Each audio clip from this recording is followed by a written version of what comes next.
A gente vai passear por dois textos da Bíblia, tá certo? Todos dois foram escritos por Moisés, mas abre, por favor, lá em Êxodo capítulo 20. Êxodo capítulo 20, versículo 8. O versículo 8 diz assim, ó: lembra-te do dia de sábado para santificá-lo. E aí, já fazendo uma consideração, sábado, Shabá, a palavra sábado vem da palavra Shabá, e a palavra Shabá significa descanso. Eu acho que eu vi em alguma postagem no Instagram, alguns dias atrás, da página da rede, o tema dessa mensagem, né? Estava lá, o dia do Senhor, quarto mandamento, o dia do Senhor. John Stott, ele foi considerado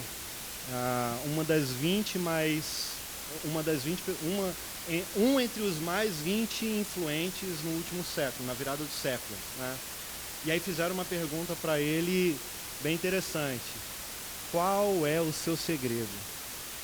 E aí ele olhou e falou: eu jamais esqueci do dia do Senhor. É uma frase que não é tão espantosa para a gente, né? A gente já está acostumado a ouvir ela. Não é uma frase que... aquelas frases de efeito que causa choque em todo mundo, não é verdade? Não, é uma frase comum. Só que muitas vezes pessoas acabam esquecendo o significado literal dessa frase, o sentido principal da existência dela. Talvez muitas pessoas nunca tenham compreendido de fato. E por não ter compreendido ela de fato, é possível que muitas pessoas já tenham passado como uma carreta, atropelando ela, como muitas outras coisas na vida já foram atropeladas também.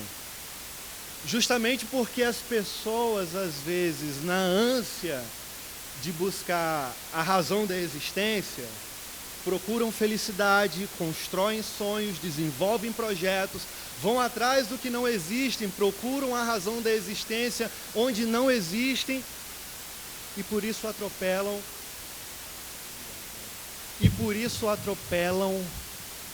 o que está tão claro no significado literal dessa palavra.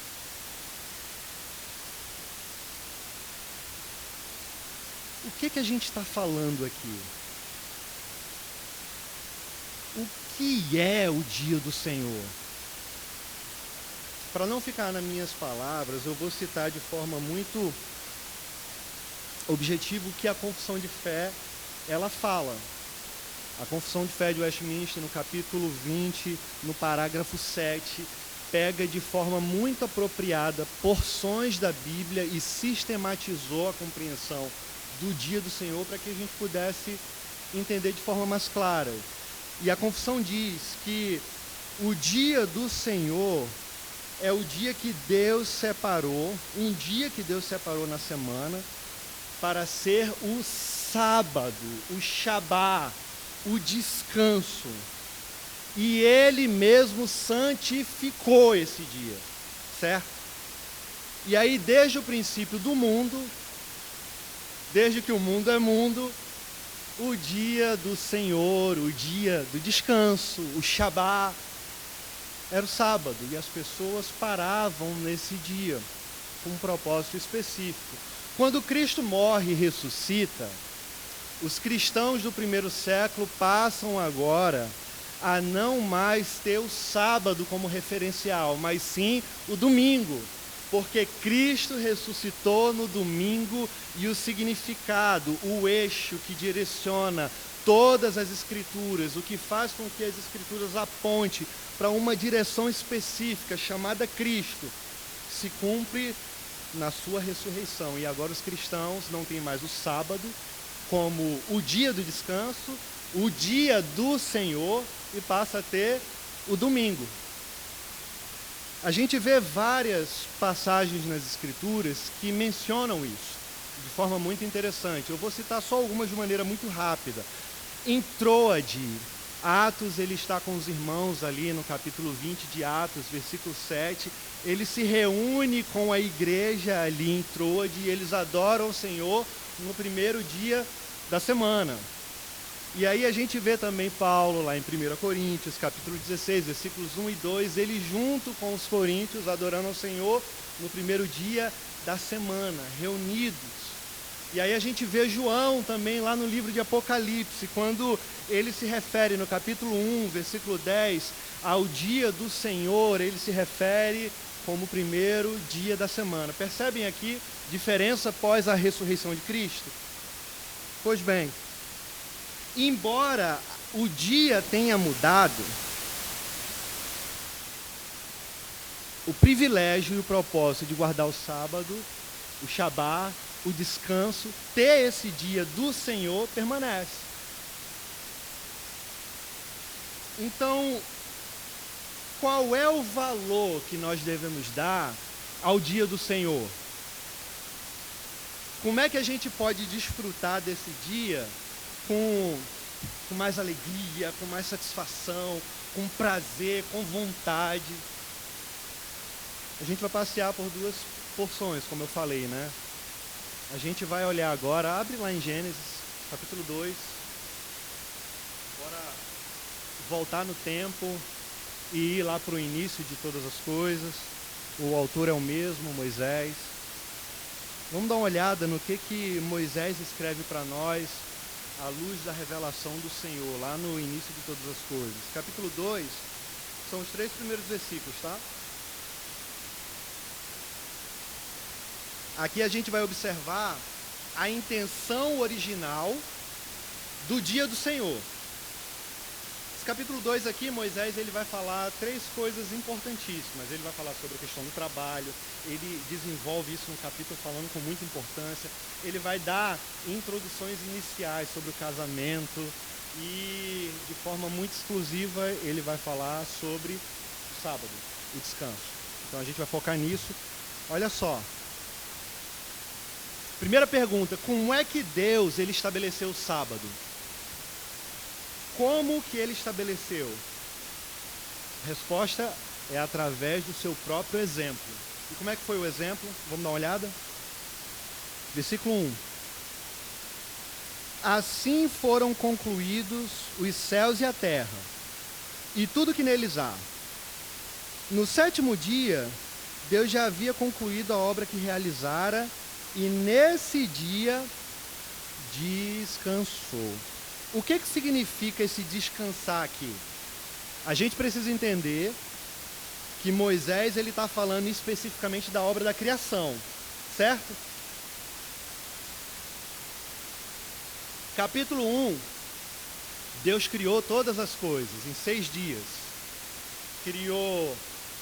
Ele fez a separação entre trevas e luz, ele fez a divisão das águas e o firmamento, ele criou a fauna, a flora, a vegetação, as estações do ano, criou os animais, criou as plantas, criou os insetos, criou tudo.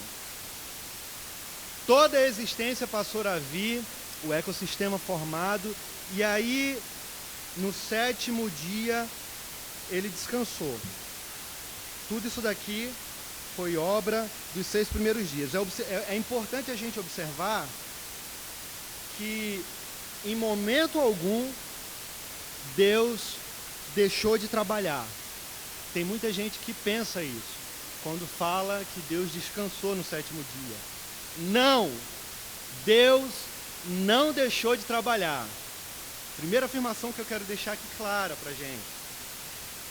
Deus, ele descansou para trabalhar através de sua providência e redenção.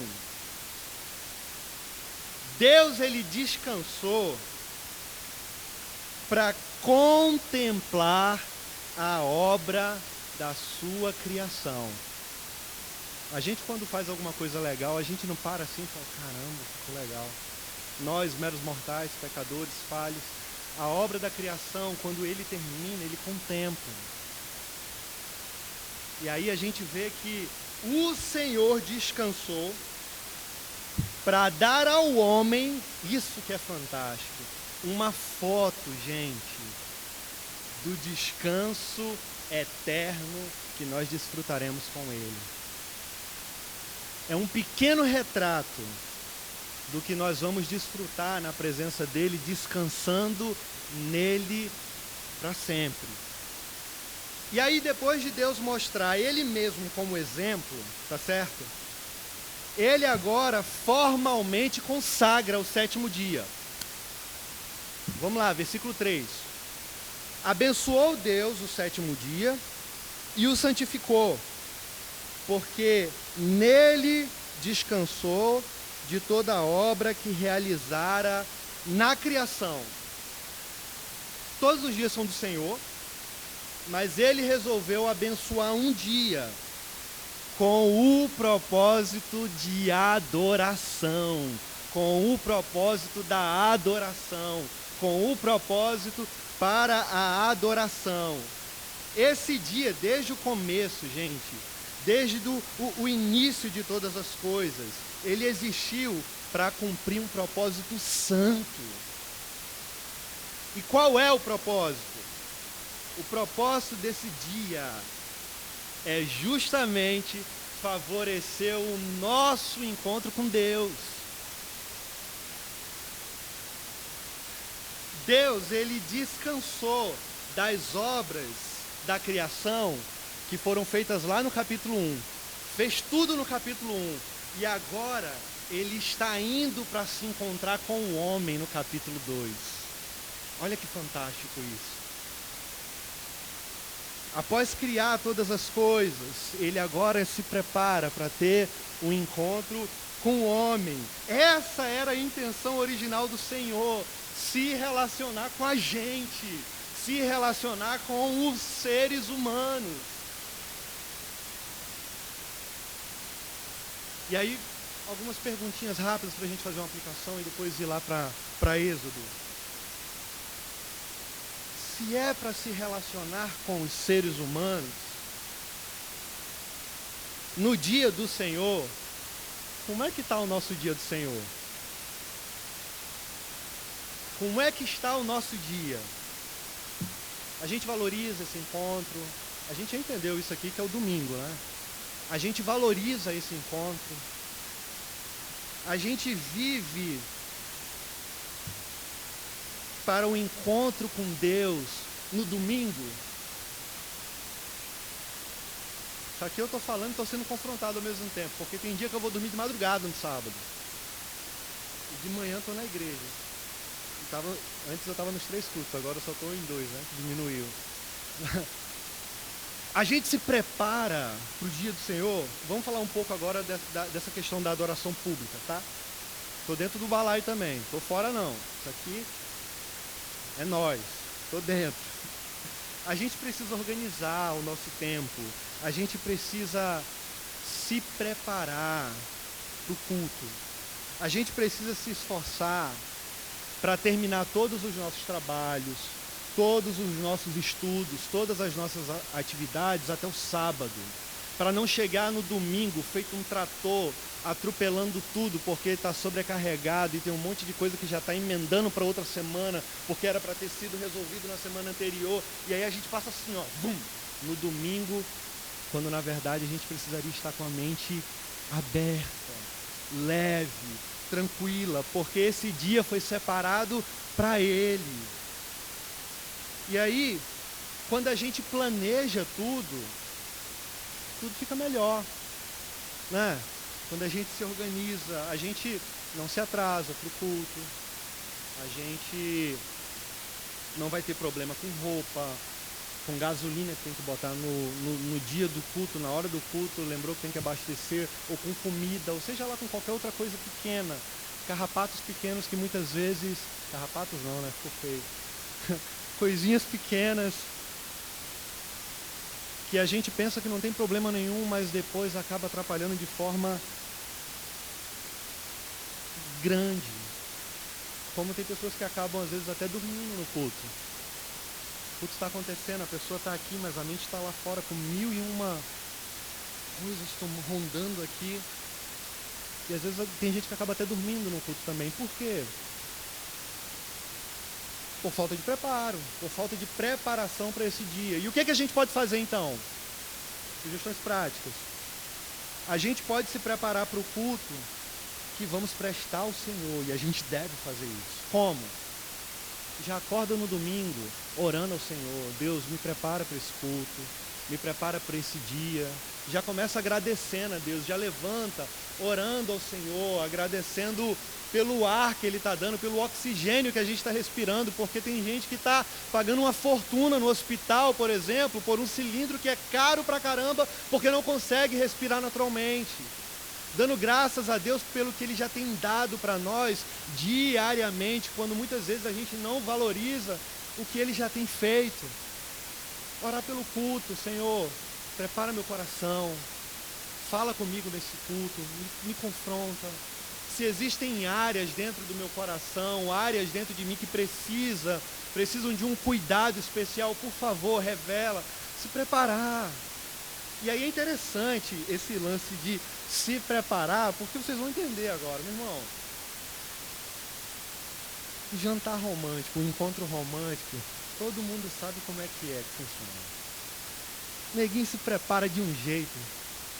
Início de namoro, ou então quer namorar com uma pessoa, tá paquerando com alguém, ou sei lá, já começou a namorar, é o primeiro encontro. Você veste a melhor roupa, você coloca o melhor perfume, você escova a boca por 20 minutos para tirar a catinga de morte. Você se prepara, você gera aquele momento antecipadamente. Você fica pensando como é que vai ser o jantar, como é que aquela pessoa vai estar. Você fica conjecturando o que a pessoa vai falar. Você gera expectativas. Por quê? Porque você quer estar com aquela pessoa. Gente, da mesma forma, a intenção no coração tem que ser quando nós estamos vindo para a igreja. Sabe por quê?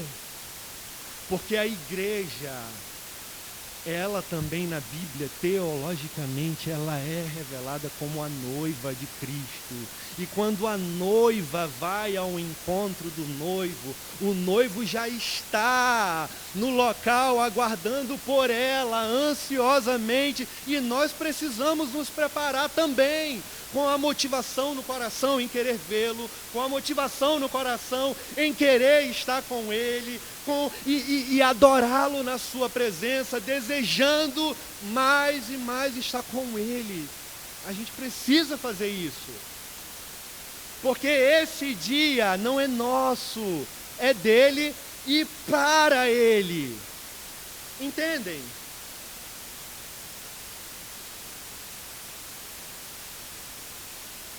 Tá bom, a gente falou até agora de encontro público, né? Vamos falar agora do encontro privado. Perspectiva pessoal agora. A gente estava falando do encontro comunitário. Algumas sugestões aqui. Poxa, a gente pode rever o sermão que foi pregado. O culto foi uma bênção, a palavra foi ministrada. Volta para casa, reflete na mensagem que foi pregada, principalmente durante a semana também. A mensagem no domingo, no dia do Senhor, ela tem aquele impacto poderoso, que de forma imediata, se assustaram, né? De forma imediata, Deus fala aos nossos corações, Ele ministra poderosamente, através da palavra que é pregada aqui, mas durante a semana, quando a gente volta, por exemplo, para a mensagem que é pregada, ao retornar para a mensagem, é como cápsulas que a gente toma e diariamente nós vamos recebendo essas vitaminas e somos alimentados conforme nós refletimos sobre ela. E aí a gente começa a refletir, e com relação ao dia do Senhor, o culto foi uma bênção. A gente veio, por exemplo, no culto da manhã, depois a gente tem uma reunião em família. Por que não conversar sobre o que foi pregado no domingo à noite, no domingo de manhã? Por que a gente não compartilha a mensagem que foi falada? Por que a gente não tem essa mentalidade de pensar no que Deus já estava fazendo durante o início do dia, no restante do nosso dia. E aí você pode fazer isso com a sua namorada, com a sua noiva, com, não sei se tem alguém casado aqui, com seu esposo, com a sua esposa. Converse sobre o que Deus tem feito, com o que Deus tem falado. A semana é muito louca. E muitas vezes, pessoas não conseguem orar como deveriam orar, ler a Bíblia como deveriam ler, estudar como deveriam estudar, porque são inúmeras atividades. Embora nós tenhamos momentos pontuais durante a semana fazendo isso, mas Deus, de maneira exclusiva, aí eu volto para cá, Ele separou um dia para nós estarmos única e exclusivamente com Ele. Olhando para a mensagem, o que foi pregado? Quais áreas da minha vida essa mensagem me confrontou? Onde é que eu posso mudar? Poxa, você percebeu isso daqui? Olha, Deus está me confrontando nesse pecado com a mensagem que foi ministrada semana passada. Caramba, Deus mudou a direção de Paulo, ele ia para a Ásia e agora Deus manda ele passar a Macedônia e ele vai para a Europa, os planos mudaram, a minha vida parece que está assim também. Deus está mudando os meus planos, mas Ele está no controle, porque foi isso que Ele mostrou na vida de Paulo, Ele continua o controle. Eu aplico a mensagem no meu coração, é um reflexo. É um reflexo do que a gente recebe no dia do Senhor e procura desenvolver nos outros dias.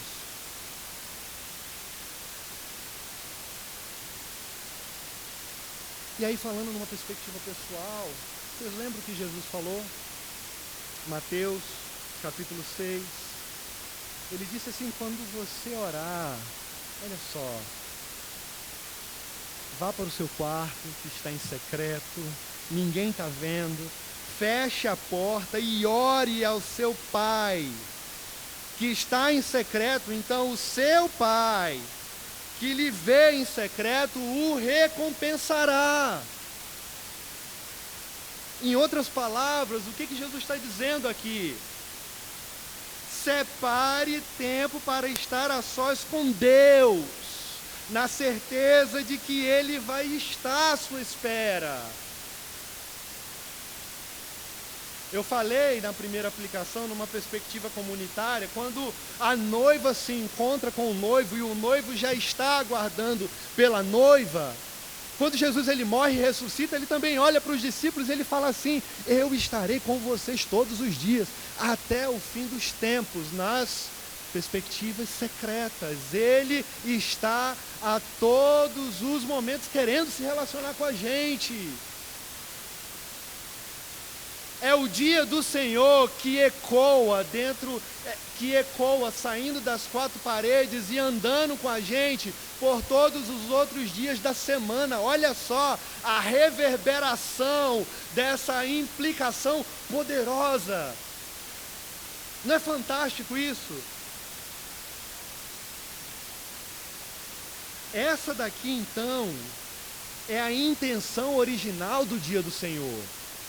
Promover o encontro com Deus. Esse era o propósito.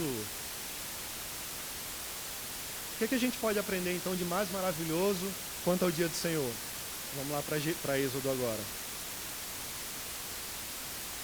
Vamos observar o que Moisés continua ensinando para nós sobre o dia do Senhor lá em Êxodo.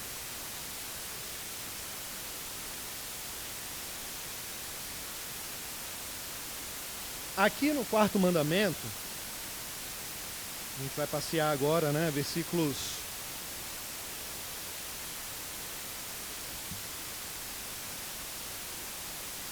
do 8 ao 11. A gente vai perceber aqui o mandamento de uma maneira mais explícita, tá certo?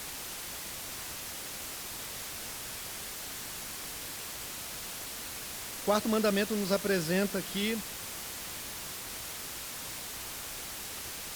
o propósito do dia do Senhor, de maneira mais explícita. Vamos lá. Lembra-te do dia de sábado, para santificá-lo. Gente, O verbo lembrar aqui, ele tem dois significados. Um significado positivo e um significado negativo. Mas todos os dois significados são bons. De maneira negativa, são bons porque todos os dois vêm da parte de Deus, então são bons. Até quando o negócio é ruim, é bom. Vindo da parte de Deus é bom. De maneira negativa, o Senhor está dizendo assim, ó. Você não pode esquecer ou negligenciar esse dia especial. Quando ele está falando, lembra-te. De maneira positiva, o Senhor está dizendo assim: observe e celebre esse dia especial. Ou seja, não se trata aqui apenas de um descanso, sombra e água fresca, pezinho para cima. Não se trata aqui de um descanso ocioso. A ideia aqui é: aproveite a oportunidade para celebrar e servir ao Senhor. Olha só. Ou seja, a gente precisa entender, nós precisamos atender a esse mandamento explícito, que não é apenas lembrar, mas é também santificar. Então como é que a gente vai fazer isso?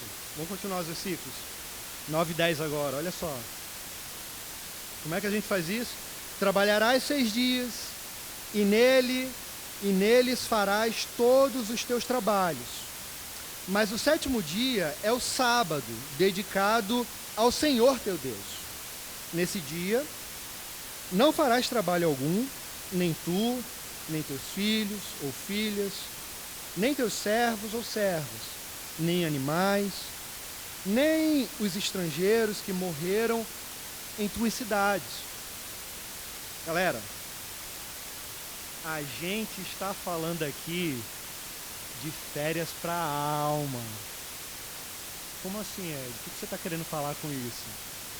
Como assim, férias para a alma?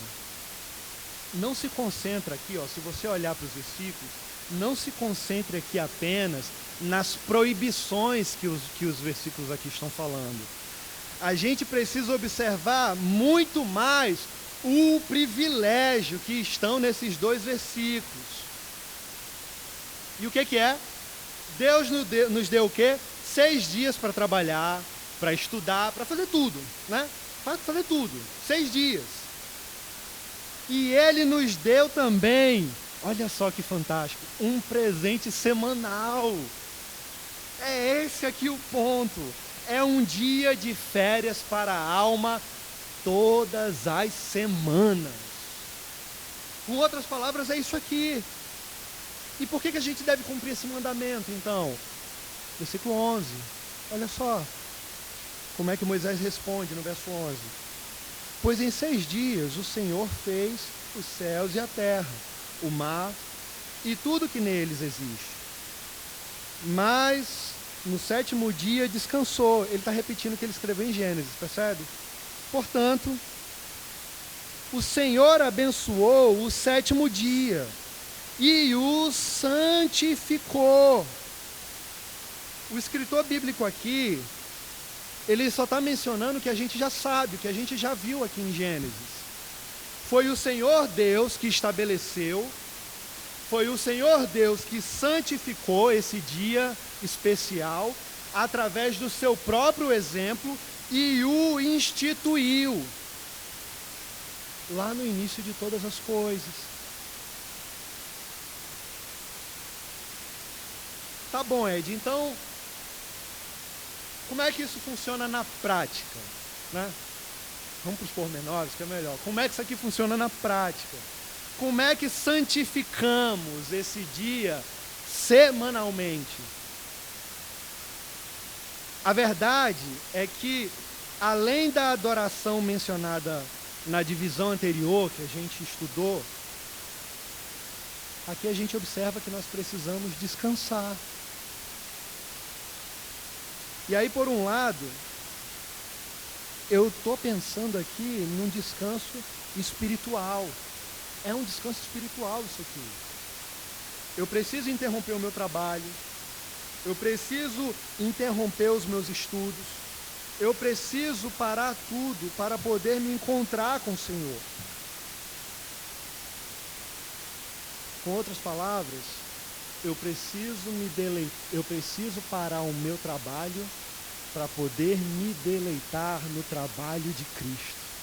Eu preciso parar de querer fazer as coisas com as minhas mãos para me deleitar naquilo que Cristo fez, abrindo as suas mãos no Calvário e morrendo por pecadores miseráveis que somos nós.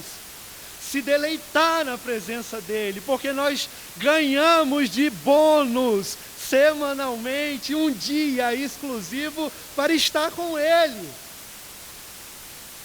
Vocês já entenderam que todos os dias a gente pode, mas a gente está falando de exclusividade, de privilégios aqui. E sabe de uma coisa? Parar.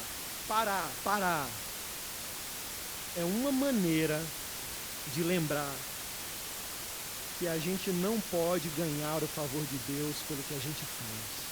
Não tem como. A gente vai fazer e não vai ganhar o favor de Deus. Porque não é o que nós fazemos, é o que ele fez. Tem um neguinho que está dando murro e ponta de faca até hoje e não entendeu isso. Parar é uma maneira de lembrar que já podemos descansar, porque Cristo fez por nós o que ninguém mais poderia fazer. Percebe a diferença? Então vamos lá. Descanso físico.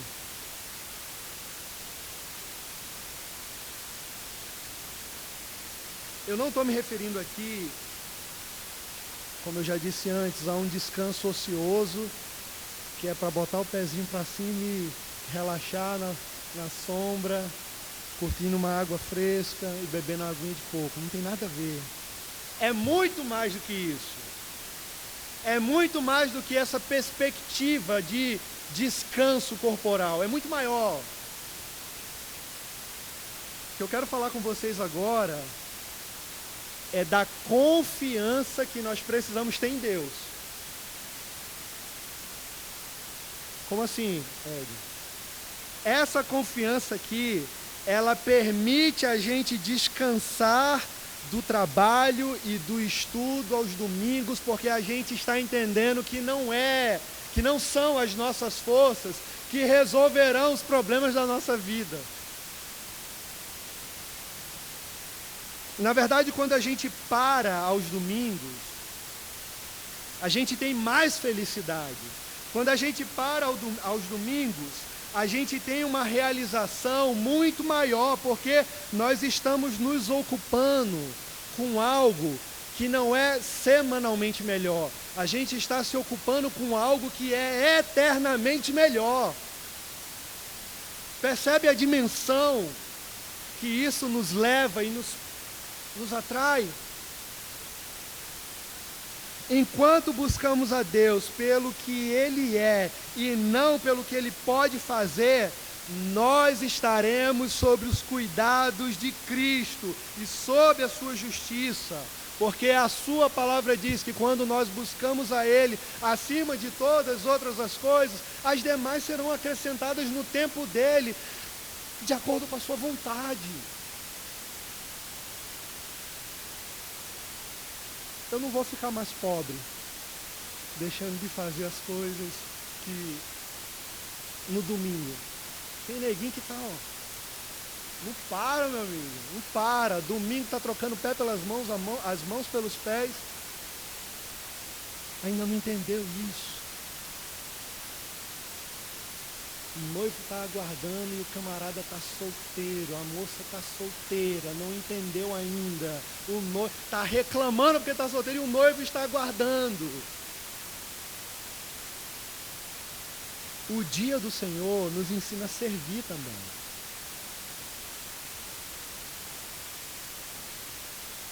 Não significa que o trabalho tem que parar. Não significa que o trabalho tem que parar no dia do Senhor. A gente para o que a gente faz costumeiramente, durante os 6 dias. Entendeu? Não quer dizer que a gente vai parar de trabalhar. A diferença é que nós continuamos numa perspectiva de adoração, de serviço em comunidade, olhando para o autor e consumador da nossa fé, e nós percebemos que nós podemos trabalhar enquanto descansamos, mas nós trabalhamos não para nós trabalhamos para Ele, servindo também aos nossos irmãos. Olha o sentido de comunidade aqui. O que é isso aqui? Isso aqui é o que está escrito lá em Malaquias 3, por exemplo. Essa concepção de comunidade, de comunhão, do privilégio que a gente tem de poder estar com outras pessoas, é o que vai rolar lá atrás, daqui a pouco. Vou acabar aqui. As ocupações da semana, elas dificultam muito. Às vezes atropelam, impedindo que pessoas possam construir relacionamentos. E eu estou falando de pessoas dentro do povo de Deus. E o dia do Senhor, então, ele pode ser essa ocasião também, em que você pode estar com amigos. A gente fez uma adaptação aqui, vai fazer isso hoje, previamente, mas amanhã, principalmente, de maneira intencional, de maneira missional, a gente pode fazer isso. Sabe como a gente pode fazer isso? Biblicamente falando, servindo ao Senhor, adorando ao Senhor, no dia do Senhor, para o Senhor, exercendo esse dom da hospitalidade. Fantástico isso, fantástico. Abre as portas da casa, abre as portas da kitnet, abre as portas de qualquer canto, ou chama para sair, para dar uma volta, chama para correr na praia, chama para ir para o cinema. Não, para o cinema não, que você vai ficar muito desfocado, o foco é o Senhor. Na praia ainda dá porque você está conversando e você tem como puxar assuntos para Deus. No cinema não dá certo não. A não ser que seja um filme cristão. Entendeu? Mas falando da hospitalidade, tá? Falando da hospitalidade, eu não estou pensando aqui em ter que preparar uma refeição top, chique demais, aquela mesa que, meu irmão, tudo bonito, os talheres, o jogo de pratos, assim. Eu não estou falando da exuberância e da elegância numa mesa posta. É bonito isso. O que eu estou falando vai além disso. Porque a hospitalidade é você dividir o que você tem com a outra pessoa. Esse é o ponto. Hospitalidade, o segredo da hospitalidade não é a comida, mas sim fazer com que as pessoas se sintam em casa. É você criar um ambiente onde conversas espirituais possam ser desenvolvidas e a pessoa se sinta à vontade. Em meio desse contexto, meu amigo, tanta coisa acontece, tantas conversas surgem, e como Deus age poderosamente. Você pode aproveitar e deve o dia do Senhor para fazer isso. Jesus muitas vezes, nas Escrituras, teve momentos assim, tanto com seus discípulos, como também com pessoas bem diferentes. Ao ponto também de sentar com hipócritas fariseus.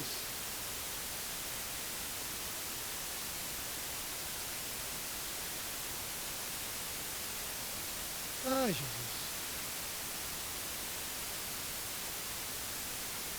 O domingo também ele tem um propósito muito precioso. A gente pode olhar para o domingo e perceber que nós podemos desenvolver no domingo também ministérios de misericórdia que Deus nos permite viver, fazer, talvez visitar irmãos que estão doentes. Estou falando do dia do Senhor, galera. De maneira intencional, de maneira missional, pensar em pessoas que talvez durante a semana, durante muito tempo você não tem contato e você procura de maneira intencional investir qualidade de tempo com aquela pessoa, porque você pensa e deseja que aquela pessoa esteja mais próxima da casa do Senhor, caso ela seja aquela ovelha que está distante, está feito as 99 ovelhas juntas e aquela está desgarrada, você ir atrás dela, de maneira intencional, sair com pessoas que não são cristãs para ter momentos com elas e pregar para elas. O dia do Senhor, 24 horas de um tempo que Ele separa para nós estarmos com Ele, para Ele, servindo e adorando a Ele, a gente pode fazer tanta coisa, mas tanta coisa, que começa aqui e reverbera durante todo o domingo em ambientes diferentes para onde a gente vai. Almoço, praia, piquenique, sei lá, estou inventando aqui, qualquer coisa que você faça no domingo, eu não sei o que você gosta de fazer no domingo, mas ser intencional. Isso é basicamente o que a gente deveria fazer no dia do Senhor, servindo a Ele, adorando a Ele de maneira intencional. É assim que prescreve, está prescrevendo o 4º mandamento, de maneira intencional. Qual é o segredo para uma vida cristã saudável e feliz? Né? Foi a pergunta lá. Qual é o seu segredo, John Stott? Eu jamais esqueci do dia do Senhor. Gente, foi Deus que nos deu um dia especial. Foi Deus. Não foi ninguém não, foi Deus. O autor e consumador da nossa fé. E é Ele quem nos diz o que fazer nesse dia. Não é nós que escolhemos o que fazer nesse dia. Se a gente entende que a nossa vida é liderada por Ele, então a gente precisa ser intencional também, até nas nossas orações, desejando o que fazer no dia que é dele. Senhor, o que eu faço? Me ajuda, me direciona. Quem eu visito, com quem eu converso, com quem eu vou almoçar, com quem eu vou tomar um café, o que eu vou fazer, com quem eu vou correr na praia, o que o Senhor quer que eu faça? Porque o dia é dele. E aí, uma pergunta, né? Você crê no Senhor? Eu creio. A gente crê no Senhor. A gente confia nas suas palavras. Nós realmente confiamos nas suas palavras. Adão e Eva, os pais da humanidade lá no início, eles não confiaram. E porque eles não confiaram, eles foram expulsos da comunhão com Deus lá no jardim. Vocês lembram da história, né? Pulei o capítulo 1, mas está lá. Muitas vezes nós também não cremos, infelizmente. E muitas vezes nós não cremos. A gente é cabeça dura. E por isso, muitas vezes, deixamos de desfrutar tantas vezes dessa comunhão maravilhosa que Deus está querendo conosco.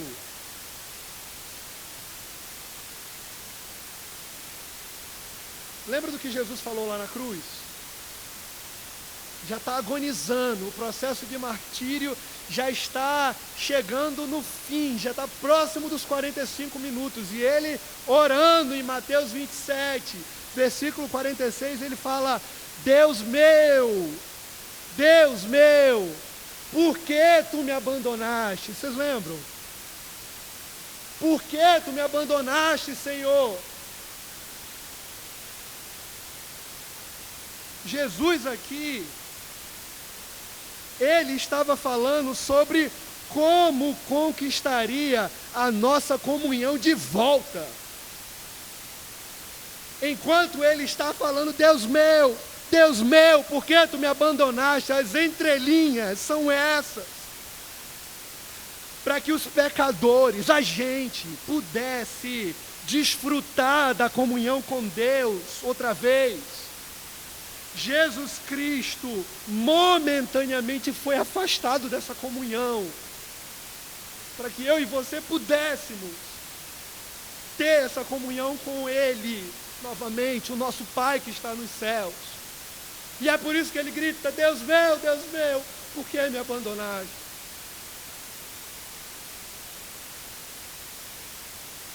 Sobrecarregado com os nossos pecados, Jesus, ele recebeu o que a gente merecia receber, a separação.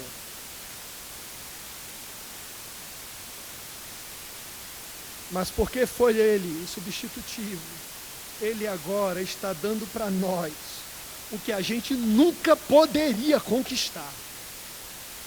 Isso daqui a gente nunca poderia conquistar. Lá na cruz ele está: Deus meu, por que me abandonaste? Era para a gente estar lá, não era ele.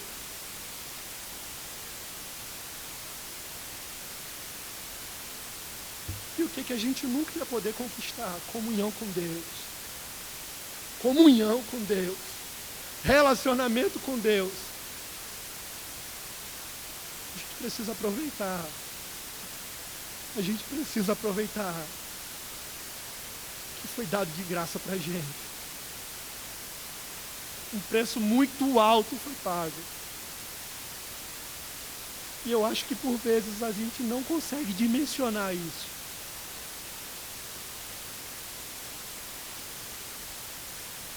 Eu não sei como é que você está. Você também não sabe como eu estou. Só Deus sabe como a gente está. Mas se você é cristão, assim como eu, mas se talvez você estivesse se sentindo frio, fraco, não sei como é que você está, mas se você estivesse sentindo assim, escuta o convite de Jesus nessa oportunidade. Escuta. O apóstolo João, lá em Apocalipse, ele revela para nós que Jesus, ele está, continua batendo na nossa porta. Ele continua batendo. Ele diz assim, se alguém ouvir a minha voz, disse o Senhor Jesus, e abrir a porta, entrarei e cearei com ele e ele comigo. Isso aqui é o que nós mais precisamos. Isso aqui é o que a gente mais precisa, pessoal. E aí eu concluo dizendo, vamos fazer bom uso do dia do Senhor. Porque o principal propósito por trás desse dia tão precioso foi justamente nos conectar com Ele. Amém. Baixa sua cabeça, vamos orar.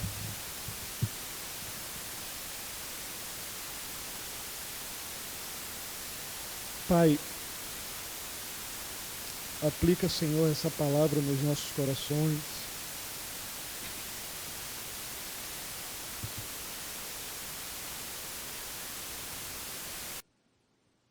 Tu, Senhor Jesus, governa as nossas vidas. Tu, Senhor, tem o controle da história na palma da sua mão. Tu, Senhor, nos sonda de maneira poderosa, profunda e intensa. Eu não sei, Deus, como os meus irmãos chegaram aqui, Senhor. Mas Tu sabe como eles chegaram, cada um. Tu sabe, Senhor, como eu cheguei. Diante de Ti, Senhor, nós estamos aqui. Eu estou em pé, aqui na frente, eles estão sentados. Clamamos, Senhor, para que Tu entre nas nossas vidas de maneira poderosa e vá nas áreas, ó Pai, mais carentes. E aplica, Senhor, o Teu poderoso Evangelho a elas. Por favor, Senhor. Tu é um Deus pessoal, Tu é um Deus de relacionamento. Tu é um Deus que nos convida à comunhão, que tem prazer de se relacionar com pecadores, ó Pai, como nós. Ó Deus, a gente não tem, Senhor. A gente não tem como retribuir isso. Na verdade, nós não teríamos nem condições, Pai. Mas assim como no início de todas as coisas, Tu separou um dia, ó Pai, durante a semana para que nós pudéssemos nos relacionar contigo. Isso é um pequeno retrato da eternidade, Senhor, onde tu, ao ressuscitar, falou para os discípulos: eu estarei com vocês todos os dias até o fim dos tempos, porque quando acabar os tempos, o tempo não terá mais necessidade, porque tu estarás conosco para sempre. Obrigado, Senhor, pela tua constância, mesmo quando somos inconstantes. Obrigado pela tua fidelidade, mesmo quando somos infiéis. Mas, por favor, Senhor, nos desperta para viver esse mandamento, ó Pai, e te adorá-lo, no nome de Jesus, Senhor. Amém. Gente, Deus abençoe. Aplique essa palavra no nome de Jesus.